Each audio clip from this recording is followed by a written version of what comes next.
My name is Joseph Acquisto. I am professor of French and chair of Romance Languages. So in my research, I look at literary answers to philosophical questions. Things like, what does it mean to know the world? What does it mean to know ourselves and other people? What is known as epistemology. Also questions of ethics. What is my relationship to other people? What do I owe to other people? How should I interact with them?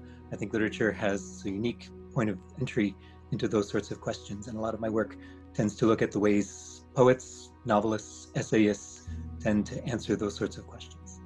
One of the things I've looked at is the question of meaning, how we arrive not necessarily at truth about the world, but meaning in terms of our experiences and what it means to live in what a lot of people have called the modern world, dating from the late 18th century or the 19th century. I tend to establish points of continuity between the 19th century, which is the period that I study most, and our own time. My most recent work is on pessimism, which tends to be something of a dirty word in everyday culture. People tend to like to think of themselves as optimistic and tend to think of pessimists as somehow nihilistic or quietistic in terms of shutting down options, in terms of making things better in the world. The word itself, the word pessimism, is a fairly modern invention.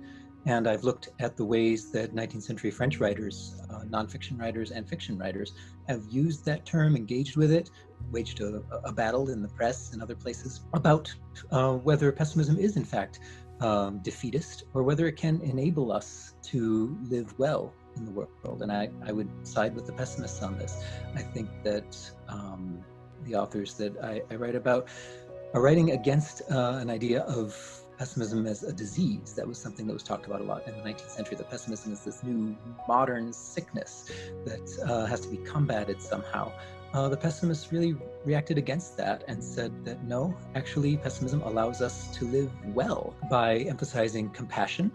If we are aware of the suffering in the world, we're aware that everyone suffers and that we can maybe work together based on that sort of sense of human solidarity to not necessarily eliminate suffering, but to make it a little bit less. And so that has political implications in terms of the way we treat each other. I think there is real potential there, and that's where I think literature comes in, to open up the worlds of imagination to us and imagining what other potential might lurk there behind a reactionary pessimism toward a more liberatory one, the world of possibility there, of caring about each other and recognizing limits. That's also something that pessimism encourages us to do, is to not see the world as boundless or progress as inevitable, but rather to accept that it might not be, and to live well within the bounds of what's given to us, and to still not foreclose any sense of possibility beyond.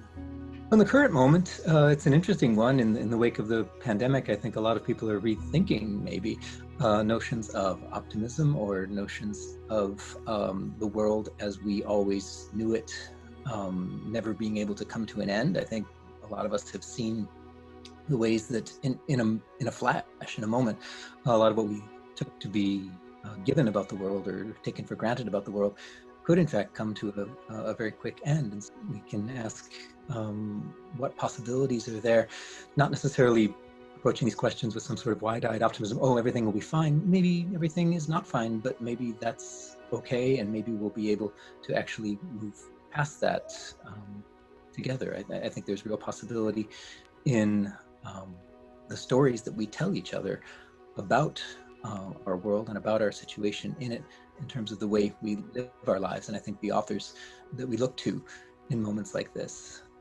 give us new possibilities, or ask us to imagine how the world might be different and how we might actually respond to catastrophe. Because if we can imagine something, it automatically becomes more manageable. People often are most disturbed by is some sort of trauma that is beyond the worst that we could have imagined. We allow ourselves the ability to actually move past that, and to work together to cope and to understand, and maybe to make things a little better.